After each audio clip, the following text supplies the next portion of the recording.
আজকে আমরা ইয়ার, মান্থ এবং ডে ফাংশনের ব্যবহার শিখব এবং সাথে আনুষঙ্গিক ছোট্ট আরও কিছু কাজ।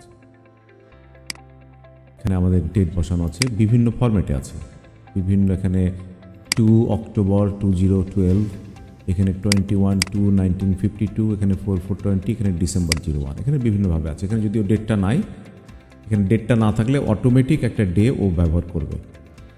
আচ্ছা, ইয়ারে গিয়ে আমরা এই ঘরে আমরা বলে দেবো ইকুয়াল টু ইয়ার, YEAR, ইয়ার, তারপরে ফার্স্ট ব্র্যাকেট অ্যান্ড দেন আমাদের ডেট যে সেলে আছে এই সেলটা, অ্যান্ড দেন ব্র্যাকেটকে ক্লোজ করে দিলাম অ্যান্ড দেন বললাম এন্টার।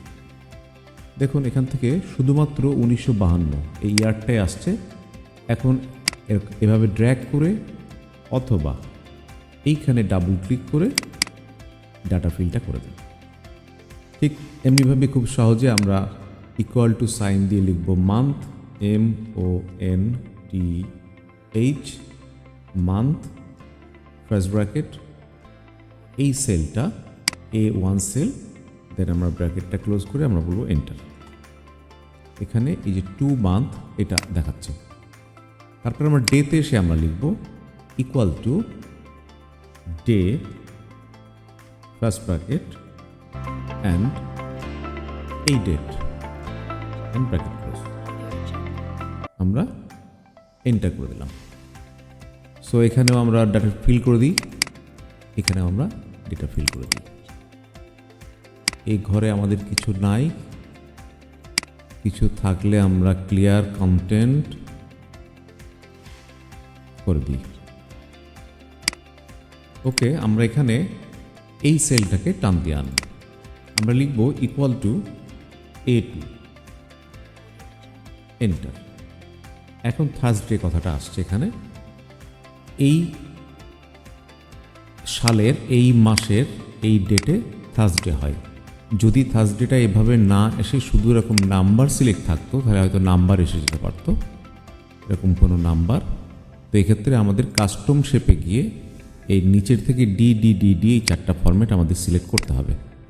আমাদের এটা আগেই এখানে সিলেক্ট করা ছিল। আমরা এইখানে আরেকটা কাজ করি, আমরা ইকুয়াল টু সাইন দিয়ে আমরা এখানে বা অন্য আরেকটা সেলে, দূরে অন্য একটা সেলে আমরা এখানে লিখে দিই ইকুয়াল টু A2। দেখুন এখানে একটা ডেট চলে আসছে, কোনো ডে নেম আসে নাই। ফিলটা করে নিলাম, এই পর্যন্ত টেনে ফিল করে দিলাম। এখন আমরা এটাকে সিলেক্ট করে বা সবগুলো সিলেক্ট করে আমরা যদি বলি নাম্বার, কাস্টম এবং ডি, এটা এখানে দেখুন ডে আসছে।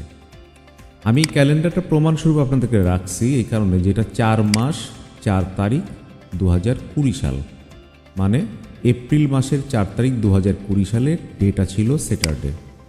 এখানে দেখুন এটা হচ্ছে এপ্রিল 2020 এবং 4 তারিখে এটা হচ্ছে স্যাটারডে। তো এভাবে নিখুঁতভাবে আপনারা বিভিন্ন ডেট থেকে ইয়ার, মান্থ এবং ডেকে আলাদা করতে পারেন এবং ডে নেমও বার করতে পারেন। সকলকে ধন্যবাদ।